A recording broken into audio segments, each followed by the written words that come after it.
Experience the life-changing benefits of automated insulin delivery with the T-Slim X2 insulin pump from Tandem Diabetes Care. Snack while you meal prep, doze off on the couch, wear it fashionably or discreetly. You can do it all with the #1 rated automated insulin delivery system according to a DQ&A patient panel. Get started at tandemdiabetes.com. RX only, indicated for patients with type 1 diabetes 6 years and older. Warning, Control-IQ technology should not be used by people under age 6 or who use less than 10 units of insulin per day or who weigh less than 55 pounds. Safety info available at tandemdiabetes.com/safety-info. You're listening to a CNA podcast.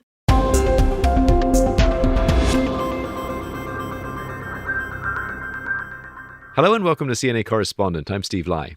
And on this episode, we're revisiting politics in Malaysia because election fever is sweeping Malaysia again with the upcoming polls for the control of 6 states in the peninsula. We cannot fail as a government. We cannot fail because this country, this beloved Malaysia, must be saved and must promote growth and become one of the pillars in Southeast Asia, the giant in Asia. Prime Minister Anwar Ibrahim making a strong pitch to rally his supporters, while opposition leader and former Prime Minister Muhyiddin Yassin focuses on challenging Mr. Anwar's record on bread and butter issues that he says voters are struggling with.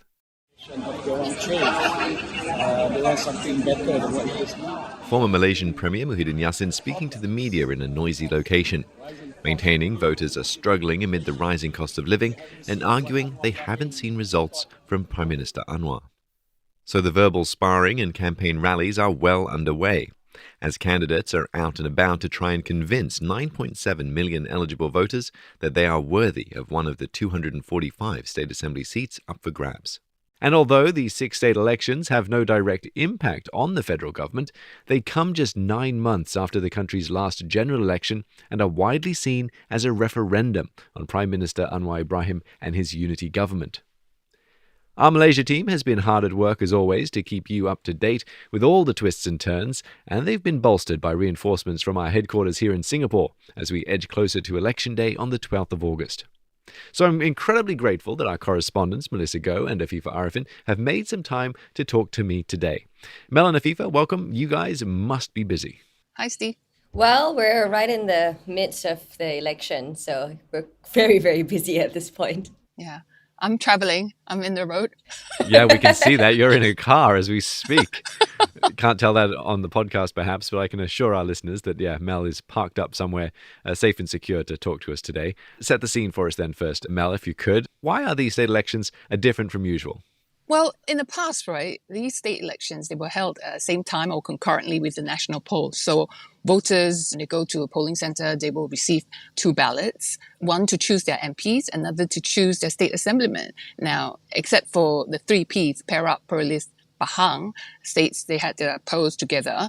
All of the states are now held at different times, the state elections, which means that we are going to be even busier. So almost every year, once the tenure expires, we'll see another state elections and another one. So, and it's also very costly to do the state elections separately, a lot harder to predict as well, because traditionally voters, right, they will send the opposition to parliament for better checks and balance and vote for assemblymen that align to the government for better state-federal relations, so they get more funds and so on. But this time around, will they do differently? Because things are very complicated on the ground. There's intense fighting going on with the opposition, and they are all out, to wrest the state, so to destabilize Anwar's unity government. So the outcome is going to be seen as a referendum, like it or not, on Anwar's administration. Another key difference this time round is the coalition dynamics. Afifah, Anwar's progressive multi-ethnic coalition will be pitted against the mostly conservative ethnic Malay-Muslim alliance led by former Premier Muhyiddin Yassin, and these elections will showcase the competition between these two alliances. Well, Malaysia has always been a two-party state for decades, but since 2008 and in the last few elections that we saw, the state elections, by-elections, and the last GE in November last year, there were 3 main coalitions, right? In GE15 in particular, we had Barisan Nasional, Perikatan Nasional, and Pakatan Harapan.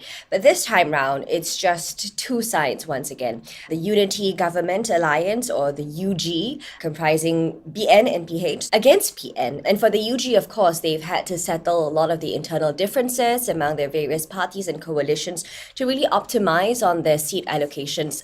In GE15, we also saw multi-cornet fights everywhere. There was a minimum of 3 cornet fights. In some seats, we even saw up to 10 candidates contesting. This election, though, majority of the seats, about 180 or about 73% of the 245 seats, will see straight fights. So there's really not that much choice for voters this time round. And this, two coalition battle is even seen in terms of the flags, the flag war. So every time an election comes around, Malaysia is very lively. We see different colored flags and banners lining the roads. We have red and blue and teal and green and orange, whatever the color is, you name it, it's there on the roads. But this time, when I was traveling around, the atmosphere is not as colorful as it used to be, because you'd either see a green or teal flag versus navy blue flag in areas where PN is up against PH, or a teal versus red in areas where PN is up against PH. Yeah, so there's a different dynamic, certainly, and a different taste to these state elections. On top of everyone's minds, Mel, is economic concerns. Always comes down to this, it seems. A slowing economy and higher costs of living will be major election issues for voters. The state polls will provide an opportunity for voters to express their concerns about the economy and living expenses. That's certainly the message that we heard earlier from Muhyiddin Yassin. Oh, indeed. I mean, the so-called bread and butter issues are uppermost in minds of voters, regardless in rural places or urban centres. The rising cost of living, the surge in food prices hurt everyone, in particular the lower middle income groups.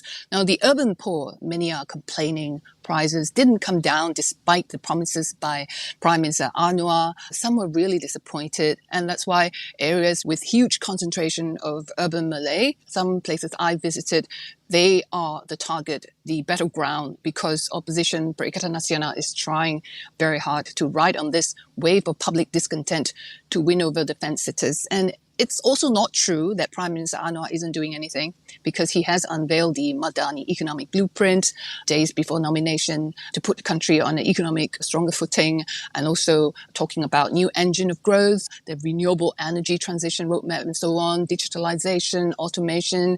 He rightly pointed out that the country is stuck in a vicious cycle of low cost, low wages. That's where we are now. But these plans, right, that he put forward, they will take time to implement. And political and economic stability as well as market confidence, it goes hand in hand, you see.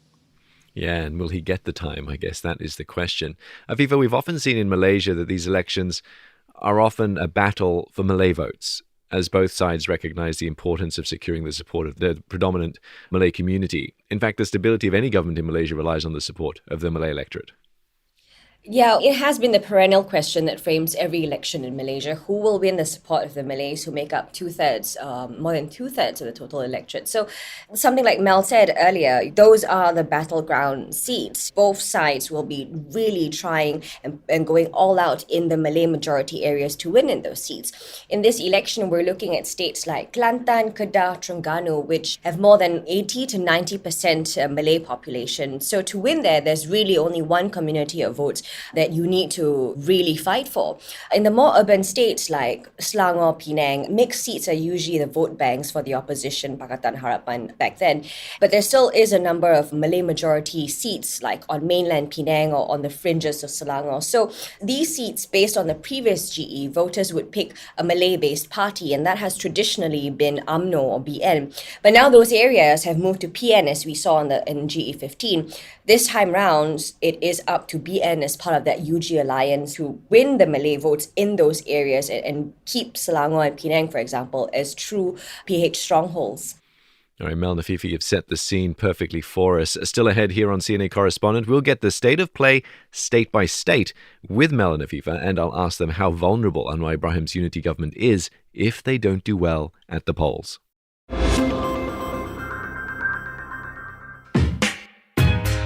Are you looking for ways to make your money work harder? Tips on saving, investing, or retiring early, perhaps? Or advice on big-ticket decisions like buying a house or owning a car? I'm Andrea Heng, host of CNA's top personal finance podcast, Money Talks. And these are some of the things we find out for you. Each week, I get a guest to share personal stories and answer burning questions that help you make sense of the latest financial trends. Go check out the complete Money Talks playlist on the CNA app, Spotify, Google, or Apple Podcasts.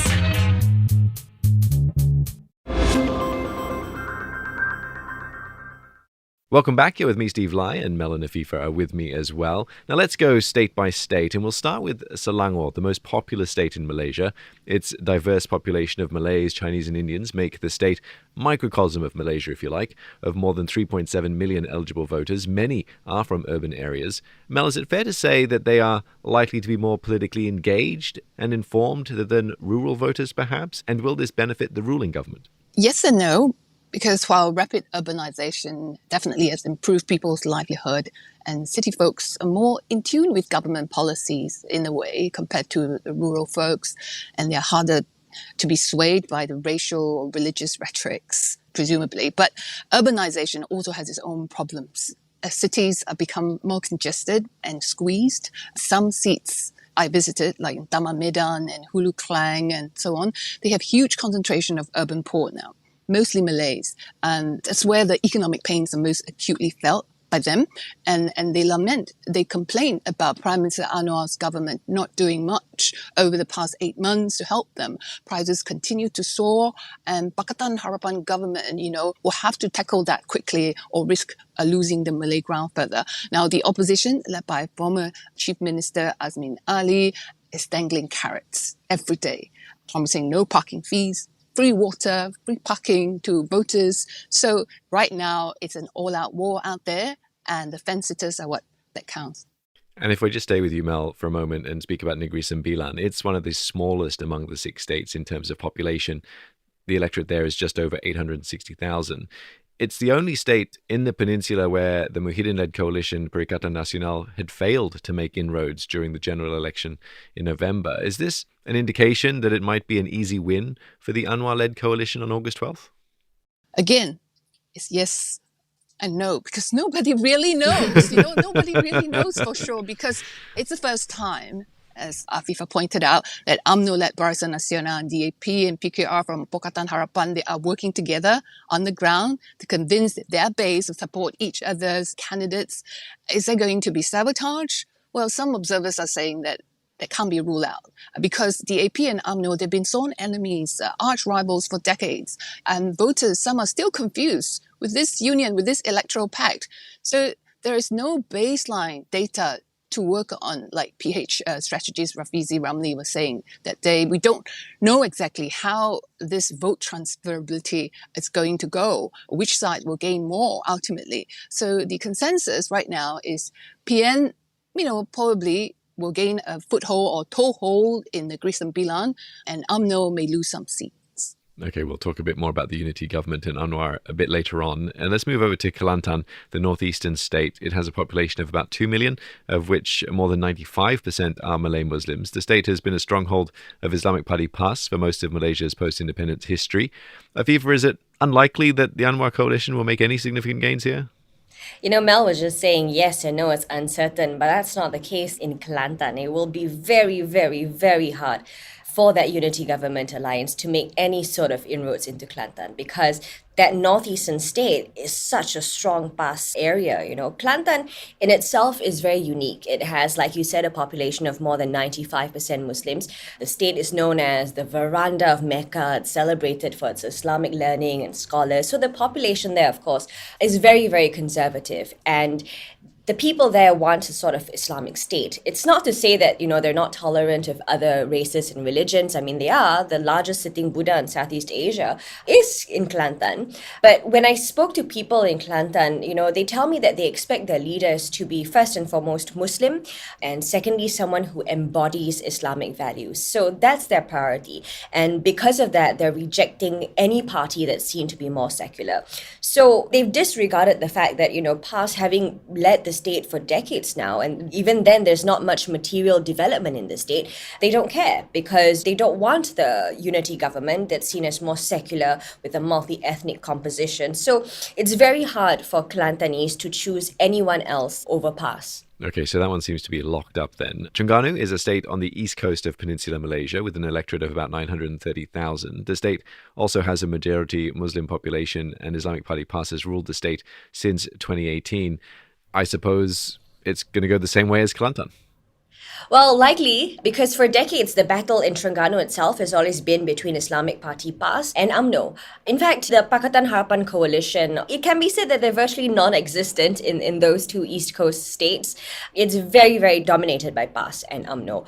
This time round, in the last GE, at least on the two states in the East Coast, it's a complete wipeout by Perikatan Nasional for the parliamentary seats. The focus on Terengganu this time, however, is on the youth votes. So, Deputy Prime Minister Zahid Hamidi, a couple of days before nomination, he went on stage and he addressed the youth, saying that the government is going to give additional grants to the Youth Association in Terengganu to develop any sort of youth-related activities. And this may be increased depending on the outcome of the state elections in August 12th. So he was trying to get them to support the federal government.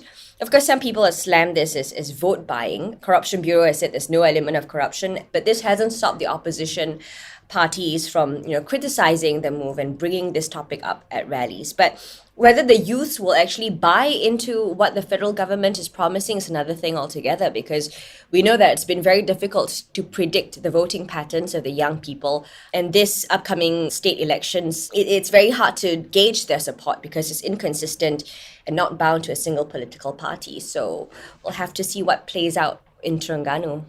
Okay, let's move on to Penang. It's a small but highly populated state where more than 1.2 million are eligible to cast their votes in this election. The island has a large Chinese population, which has traditionally supported DAP, a component party of Anwar's coalition government.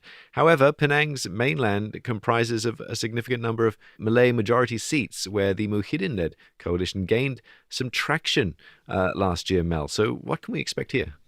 Well, there are some 15 Malay majority seats right now in Penang, mostly on the mainland, which the opposition Perikatan Nasional and Islamic Party PAS, they are working very hard on the ground to make further inroads. They won 3 parliamentary constituency in the last general election in November. And even Anwar's original seat in Permatang Pau succumbed to the so-called green wave. Prime Minister Anwar, when he was there doing his round, I managed to catch him. He blamed it basically on PAS, spreading lies about Islam and stoking racial hatred, racial tensions, and it's dangerous, he said, and must be stopped. PAS has been very close with the community for years. They've been there for many, many years, for a long time, networking through the mosques, through prayers. The mainland, many seats they're less developed compared to the island. So Penang is very cosmopolitan, and there's really a huge disconnect between the mainland and the island after so many years. And the green wave appears to be pushing further southwards to other state seats in Penang. There are 40 seats in Penang, so DAP is likely to gain most of them and retain Penang. So it's just a matter of denying 2/3 majority. Now, having said that, I've met some young PAS leaders on the ground in Penang. For me, it was refreshing because they are not your traditional ulamas. They are professionals. They have degrees in religious studies. They are very articulate. They talk about being in power one day in the federal government to raise the livelihood of the people. They talk about boosting tourism in the States. That was refreshing too. So things are changing on the ground. It's a different league now as far as PAS candidates. They are bringing professionals. They're bringing the religious scholars that brought back from overseas. So it's going to be hard for the government to actually crack this round. That brings us to our final state, Kedah. It's considered a key battleground in this election, and that's because over the past few years, the state has switched hands several times. The incumbent state government is Islamic Party PAS, which we've been talking about quite a bit, led by Chief Minister Sanusi. He's a rather controversial figure, Afifah, and as more than 1.5 million voters gear up to cast their ballots in August, can you tell us more about the ground sentiments there, but perhaps a quick word on Chief Minister Sanusi? Well, Babat Sanusi Muhammad Noor, I think, is one of the stars in this election. The spotlight has been on him many times. Everyone is just waiting for what he will say next because he's a controversial figure. He often engages in verbal battles with rival politicians. He's really known for all his fiery speeches at rallies, some of which have got him into trouble. So we know he's currently claiming trial for allegedly making seditious statements against Malaysia's royalty at a political rally in July. But despite all of that, Mr. Sanusi, he remains highly adored by the locals in Kedah. They see him as a man who comes from a humble beginning, and so he's able to relate to the plight of the people. When I spoke to people in Kedah, they said they're all behind him. You know, they claim that his charges were politically motivated. It was meant to make him lose his job as Menteri Besar. It was meant to make him look bad and hurt his chances at the polls because the government is threatened by him and what he has done for the people of Kedah.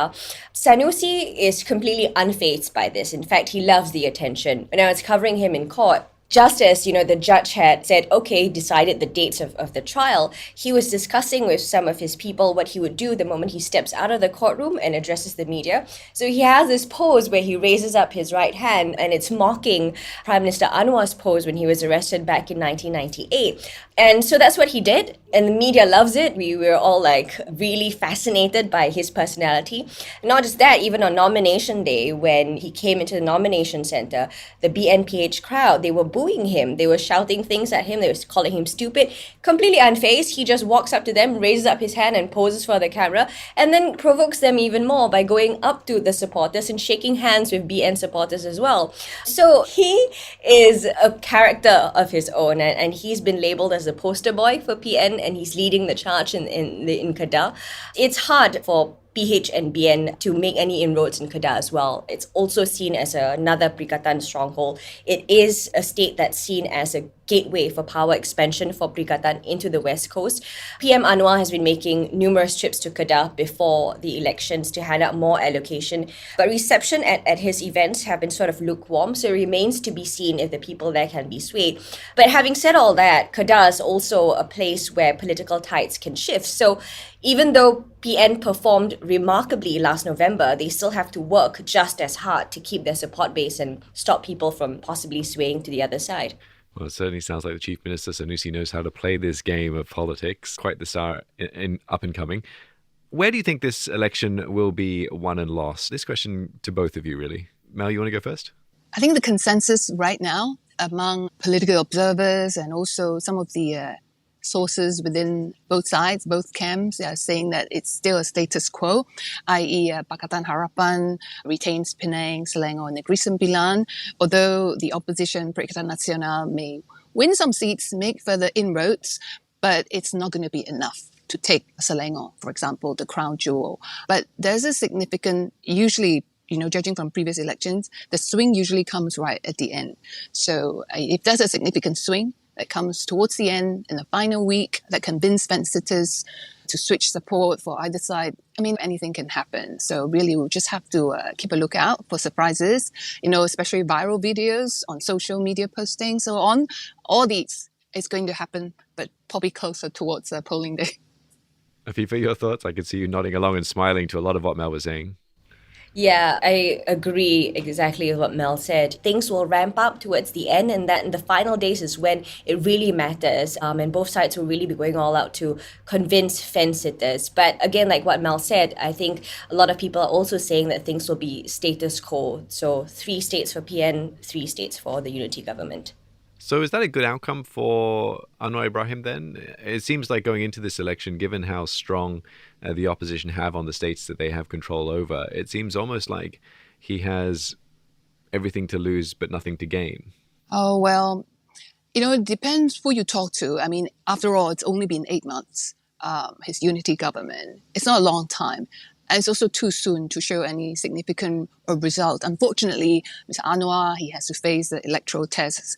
While the opposition, they kept attacking him for doing nothing, for basically not enough being done, blaming him for the poor economic management, etc. And he helmed the finance ministry portfolio, and he's too busy for that. But many voters, they are impatient as well. So time is not on Anwar's side.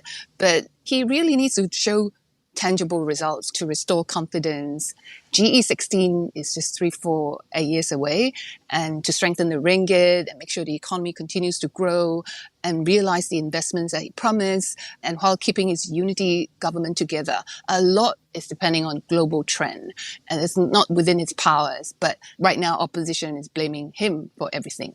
Yeah, I think that the challenge for the unity government is also greater than for the opposition, because the indicator of success for the unity government is not as easy as PN's. For PN, the indicator of success is keeping their states and then winning a few more Malay seats in areas like Selangor, Penang, Negeri Sembilan. So if PN is able to do that, then it's enough of an indicator of success for them to tell their voters and to tell their supporters that PN is on their way to Putrajaya. It's encroaching into PH territories. It's cementing its dominance, at least on the fringes. So that's what the unity government will have to be careful of in this election. And I guess another thing, like what Mel said also, balancing that dynamics internally, this electoral pact going into the state elections, it's also supposed to test whether Barisan Nasional is able to be a good component member and whether they're able to deliver in terms of winning in the Malay areas. And so whether this configuration of parties in the unity government can sustain in the next GE and whether they can go into the next GE together as a bloc. But again, it depends on whether the government can survive until then. Yeah, and Mel, just a final word on that, what Afifah was talking about, the unity government and the component parts of it. You mentioned earlier how this is a sort of a first time they're sort of being tested as partners going into an election together. Is that a concern for Anwar Ibrahim? If UMNO, his biggest ally that he counts on to deliver on the Malay votes, they fail or completely wiped out in these 6 state elections and so on, then it will have a ripple effect. Although it's not going to have an immediate impact or rock the unity government straight away at the federal level, but it will have an impact. The parties will start to question, why is UMNO still given such a big role with 5 ministerships and so on, and despite having only 26 MPs in parliament? Question will be asked, there will be pressure on UMNO, the party itself, on the party president, Ahmad Zahid Hamidi, who is now number 2 of Anwar's right-hand man. The problem is, I don't see any strong leader inside the party. Inside the party is going to take Zahid on straight away. So the party constitution is very clear that Zahid can only be removed with 2/3 support from the central delegates. Right now, Zahid is in control of these central delegates. And also, we cannot discount that there's going to be a cabinet reshuffle immediately after the 6 state elections. Unfortunately, we have one minister that passed away recently, Salahuddin Ayub, so they will have to replace that ministry. And also, there will be some reshuffles. They will complain that the Prime Minister needs more help. He cannot be helming the Finance Ministry and be running around, travelling, and doing everything all by himself. He seems to be the only one that is hitting the campaign trail, given the biggest publicity. So there are going to be some rejigging that cannot be discounted after the state elections. Okay, so much to watch both internally with these alliances, but on the bigger picture as well as to how these state elections will play out. Just quickly, where will you both be on election day?